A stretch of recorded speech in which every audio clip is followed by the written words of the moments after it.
নমস্কার, আমি Arindam Sharma BTV report থেকে বলছি।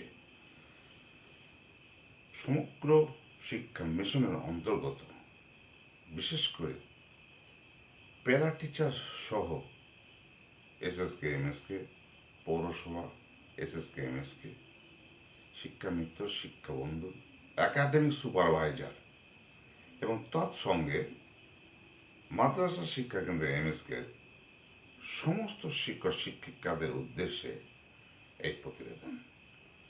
দর্শক, বেতন বৃদ্ধির জন্য দীর্ঘদিন ধরে প্রায় 18 সালের পর থেকে 18 সালে প্যারা টিচারদের বেতন বৃদ্ধি হয়েছিল। 19 সালে এসএসকে এমএসকে বা বাকিদের বেতন বৃদ্ধি হওয়ার পর দীর্ঘদিন বিভিন্ন ধরনের আন্দোলন এবং ধর্ণা, অনুনয় বিনয়, আবেদন নিবেদন সমস্ত কিছুই সম্পূর্ণরূপে এখনো পর্যন্ত ব্যর্থ। কিন্তু এখানে একটা প্রশ্ন উঠছে বা একটা কিন্তু দেখা দিচ্ছে, সেটা এটাই যে বিনা আন্দোলনে, বিনা আবেদন নিবেদনে যেখানে বিভিন্ন সেক্টরে বিভিন্ন পেশার কর্মীদের বেতন অটোমেটিক বেড়ে যায় এবং সেটা বৃদ্ধিটা স্ল্যাব অনুযায়ী এবং আশার অতিরিক্ত, বিশেষ করে ডাটা এন্ট্রি অপারেটর থেকে শুরু করে প্রশাসনের বিভিন্ন বিভাগে, যেমন Kanyashree data entry operator, Aikyashree data entry operator, mid day meal সেকশনে এবং সর্বোপরি সরকারি যেসব চুক্তিভিত্তিক গাড়ির চালকরা ছিলেন, প্রত্যেকের বেতন কিন্তু আশানুরূপ বৃদ্ধি ঘটে গেছে। আপনি বলুন তো, এই যে সেক্টরে যে পেশাধারী যে ডিপার্টমেন্টের কথাগুলো আমি বলছি, তাদের আন্দোলনের নেতা কারা? তাদের মইদুল শহীদুল, সালাম কালাম বা মনোরঞ্জন অথবা শামীম আক্তার কিংবা প্রতাপ মিত্র বলে তাদের তো কেউ আছে বলে আমার মনে হয় না। আপনাদেরকে জানা আছে যে এদের নেতৃত্ব, এদের আন্দোলনের নেতৃত্ব কে দিয়েছিল, কোথায় দিয়েছিল, কোন চ্যানেলে গিয়েছিল, মানে কোন ওয়াই এক্স জেড কোন চ্যানেলে, কতদিন ধরে পিএনবির মোড় থেকে বিকাশ ভবন পর্যন্ত পদযাত্রায় সামিল হয়েছিল এরা, কিন্তু এদের বেতন বেড়ে গিয়েছিল। কেন বাড়ল? আসলে বাড়লো এই কারণেই, ওই যে কথায় কথায় অনেকেই বলেন, আমিও বলি, আমাদের মানবিক মুখ্যমন্ত্রী তার মানবতার বদান্যতায় এই সব কর্মীদের বেতন বাড়িয়েছে, এটা ধরে নিতে হয় এবং বিশ্বাস করতে হয় যে তিনি অবশ্যই মানবিক। নাহলে বিনা আন্দোলনে, বিনা ইনকলাব জিন্দাবাদে, বিনা ডেপুটেশনে নিবেদন আবেদন কিছুই নেই যেখানে, সেখানে হঠাৎ হঠাৎ বিপুল পরিমাণে বেতন বৃদ্ধি হয়ে যায়। আবার আজকেই তো একটা খবর দেখলাম যে গ্রুপ ডি কর্মচারী যারা আছে চুক্তিভিত্তিক, তাদেরও বেতন বৃদ্ধি হয়ে গেল। তাদের নেতাকে, তাদের কদিন কোথায় কি ধরনের আন্দোলন হয়েছিল, তারা কবার বিকাশ ভবনে গিয়েছিল বা সংশ্লিষ্ট কোনো অফিসে গিয়ে হত্যা দিয়ে পড়েছিল, কোথাও কিছু যায়নি, বেতন বেড়ে গিয়েছে। আসলে এটাকেই বলে অধিক সন্ন্যাসীদের গাজন নষ্ট। এই যে শিক্ষাকর্মীরা, সমগ্র শিক্ষার অন্তর্গত সমস্ত শিক্ষাকর্মী বা শিক্ষক শিক্ষিকা, তাদের এই অধঃপতনের মূলে, তাদের বেতন বৃদ্ধি না হওয়ার মূলে এই অতিরিক্ত সন্ন্যাসের আগমন, অর্থাৎ ওদিকে নেতৃত্বের লাতালাতি গুঁতোগুঁতি কাল হয়ে দাঁড়িয়েছে।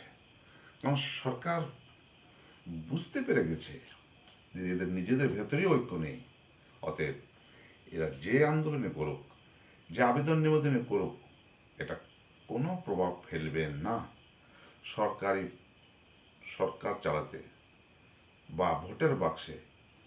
এরা কোনো রকম প্রভাব বিস্তার করতে পারবে না। আসলে এদের একতা নেই, এদের সমঝোতা নেই, এদের এক দাবি, এদের একটা পথ নির্দিষ্ট নেই। সুতরাং যে যা করছে করুক সরকার, নিজের নিজের সিদ্ধান্তে অবিচল এবং অটল। এই প্রসঙ্গে একটা কথা বলা যায়, বিশেষ করে প্রাক্তন শিক্ষামন্ত্রী পার্থ চট্টোপাধ্যায় একদিন সংবাদ সম্মেলন করে বলেছিলেন, বিশেষ করে এই এসএসকে এমএসকে মাদ্রাসা শিক্ষা কেন্দ্রের শিক্ষক শিক্ষিকাদের উদ্দেশ্যে, এরা সব সিপিএম এর ক্যাডার। এরা এই কাজে এদেরকে বিগত বাম সরকার করে খাওয়ার জন্য লাগানো হয়েছে বা লাগিয়ে দিয়েছে। সুতরাং মানসিকতাটা কোথায় বা সদিচ্ছার অভাবটা কোথায়, এখানে কিন্তু স্পষ্ট প্রতীয়মান, পরিষ্কার বোঝা যাচ্ছে যে এই সমস্ত শিক্ষকদের বেতন বৃদ্ধির ক্ষেত্রে সরকারের সদিচ্ছার অবশ্যই একটা অভাব আছে। বিশেষ করে একটা জিনিস বলতেই হয়, এই মাধ্যমিক শিক্ষা কর্মসূচির অন্তর্গত শিক্ষক শিক্ষিকাদের প্রতি সরকার, সরকার অনুগামী নেতা নেত্রী এবং সরকার অনুসরণকারী শিক্ষা বিভাগের কর্তা ব্যক্তি, অফিসাররাও, আধিকারিকেরাও সবাই কেমন যেন একটা তির্যক দৃষ্টিতে দেখার চেষ্টা করেন এবং এগুলোকে লালন পালন না করে এদেরকে যতদূর সম্ভব এদের সমূলে উৎপাটন করা যায় সেই চেষ্টাতেই বা সেই ধরনের মনোবৃত্তি এরা পোষণ করে বলে মনে হয়। সুতরাং সঙ্গদোষে যে অনেক কিছুই গড়বড় হয়ে যায়, বিশেষ করে প্যারা টিচারদের হাল আমার ধারণা সেই জন্যই একটু বেহাল হয়ে পড়েছে। কারণ শুধু প্যারা টিচারদের বেতন বাড়লে তো হয় না, প্যারা টিচারদের বেতন বৃদ্ধি করতে গেলে সমস্ত সমগ্র শিক্ষার অন্তর্গত প্রত্যেকের বেতন বৃদ্ধি করতে হবে। মাননীয় মুখ্যমন্ত্রী 2008 সালে প্যারা টিচারদের একটা সম্মেলনে, একটা আন্দোলনে বিরোধী নেত্রী হিসেবে হাজির হয়ে কিন্তু তার সহানুভূতির বা সদিচ্ছার কথা প্রকাশ করেছিল। কিন্তু তিনি এই মুহূর্তে তার সদিচ্ছাটা আর প্রকাশ আনতে পারছেন না। কেন? অল্প হলেও একটু ব্যাখ্যা করে বোঝানোর চেষ্টা করলাম। এখন কথা হচ্ছে বাঁ হাতে পুজো দেওয়া নিয়ে, অর্থাৎ পুজোই সে বাঁ দিয়ে হোক আর ডান হাত দিয়ে হোক, বেতন বৃদ্ধি সদিচ্ছার অভাব দেখিয়ে হোক বা সদিচ্ছা দেখিয়ে হোক, বেতন বৃদ্ধি যে ওটা প্রকাশ হয়ে গেলেই প্রত্যেকের বেতন বেড়ে গেল। এটা তো মোদ্দা কথা, সত্য কথা। কিন্তু একটা জিনিস পরিষ্কার, এক সংগঠনের ডাকে আর এক সংগঠন এগিয়ে তো আসছেই না, বরং তাকে বা সেই আন্দোলনকে কি করে দমিয়ে রাখা যায়, কি করে পিছনে লাগা যায় বা বিরোধিতা সৃষ্টি করে তাদের এগিয়ে যাওয়াটাকে আটকে দেওয়া যায়। সুতরাং মূল বিষয় হচ্ছে নিজের ক্রেডিট বা কৃতিত্বটাকে কিভাবে জাহির করা যায় তা নিয়ে কিন্তু ব্যস্ত। আইটিসি রয়্যাল বেঙ্গল হোটেলে, সেখানে স্বীকৃত অন্যতম নেতৃত্ব ডক্টর আব্দুল সালামের নেতৃত্বে, যিনি দীর্ঘদিন ধরে 6 মাস ধরেই চোখের পলকে মে মাস, জুন মাস, 21শে জুলাই শিক্ষক দিবস বিভিন্ন সময় বিভিন্ন দিনে জিও বের করেছেন, আবার সেই জিওকে কেউ কেউ আবার সমুদ্রের জলে নিক্ষেপ করেছেন। কিন্তু শেষমেশ আইটিসি রয়্যাল বেঙ্গলের তাদের সম্মিলিত মিটিংয়ে বা সদস্যদের মিটিংয়ে তিনি একটা 3 নম্বর পয়েন্টের কথা বলেছিলেন। এই 3 নম্বর পয়েন্টটাকে শুধু আব্দুল সালামের নেতৃত্বে পার্শ্বশিক ওয়েলফেয়ার অ্যাসোসিয়েশন তারাই কি দাবি করেছিল শ্বেতপত্র আকারে? এ দাবি তো প্রত্যেকটা সংগঠনই বিভিন্ন ক্ষেত্রে যখনই তারা দাবি পেশ করেছে, তাদের সেই দাবির ভেতরে সেটি ছিল 5 লাখ টাকার মৃত্যুকালীন বেনিফিট। তাহলে সেটা আমার ক্রেডিট, আমি বলি কি করে? অর্থাৎ এই দাবিটা যে করেছে প্রত্যেকে তো বলবে এটা আমার ক্রেডিটটা কার? সেটাই তো এখন গবেষণার বিষয়। ক্রেডিটটা কারও নয়, ক্রেডিটটা ক্রেডিটেরই।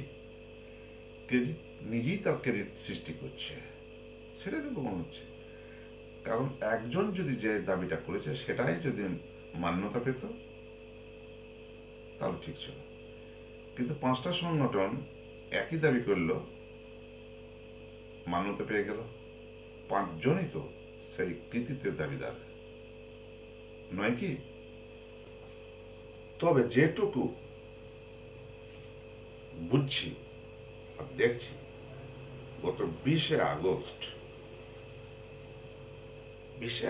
সমগ্র শিক্ষা বাঁচাও মঞ্চের তরফে যে বিকাশ ভবনটা ছিল, সেখানে আমি নিজে উপস্থিত থেকে যা বুঝেছি, তাতে তার পরিপ্রেক্ষিতে গত 25 তারিখে অন্যতম নেতৃত্ব পুনরঞ্জন মণ্ডল বা পরিতোষ ঘোষালরা যে এসপিডির কাছে গিয়ে যে তথ্যটা, যে খবরটা সংগ্রহ করে আনলেন যে ফাইল রেডি, আর্থিক উপদেষ্টা শ্রী অমিত মিত্র মহাশয়ের কাছে ফাইলটি রাখা আছে, সেটা খুব শীঘ্রই নবান্নে যাবে এবং মাননীয় মুখ্যমন্ত্রীর অনুমোদন পাবে। তার চেয়ে বড় কথা, তারা কিন্তু একটা খবর বাইরে এসে 25 তারিখে বলেছিল মৃত্যুকালীন বেনিফিটটার কথা। তারপরেই কিন্তু জিওটা প্রকাশ হয়েছে। তাহলে এই মানে এই নয় যে আমরা 25 তারিখে গেলাম বলে আমাদের কৃতিত্বেই এই জিও প্রকাশ হলো, সেটাও ঠিক নয়। পরক্ষণই তো আর একটা সংগঠন এসে বলবে আমরা তো 24 তারিখে গিয়েছিলাম, আমরা তো আগের মাসে 3 তারিখে গিয়েছিলাম, গিয়ে তো এসপিডি আমাদেরকে কথা দিয়েছিলাম যে 25 তারিখের পর বেরোবে। হতে পারে। অতএব কৃতিত্ব কারো নাই, বললাম তো আগেই, কৃতিত্বের নিজেরই। তবে সহানুভূতি, সহযোগিতা এবং প্রচেষ্টা, আন্দোলনের চেষ্টা, একটা লড়াইয়ের মনোভাব এই সমস্ত সাফল্যগুলোকে ত্বরান্বিত করে। এটা কিন্তু অতি সত্যি কথা। তাই ক্রেডিট একক কোনো মঞ্চের নয়, ক্রেডিট একক কোনো ওয়েলফেয়ার অ্যাসোসিয়েশনের নয়, ক্রেডিট কোনো পার্শ্বশিক ঐক্য মঞ্চের নয়, শহীদুল, মইদুল, কালাম, সালাম কারো নয়। আমি আবার বলছি, ক্রেডিট ক্রেডিটেরই, কৃতিত্বের নিজেরই। অতএব সবাই বলছে ফাইল রেডি, আমরাও বলছি ফাইল রেডি, এসপিডি বলছে ফাইল রেডি, তাহলে ফাইল রেডি। অতএব সেটা ফাইল যদি রেডি হয় নিশ্চয় অনুমোদন পাবে, সরকারের অনুমোদন পাবে। অতএব জিও প্রকাশ হবে, বেতন বাড়বে, এ ব্যাপার নিশ্চিত।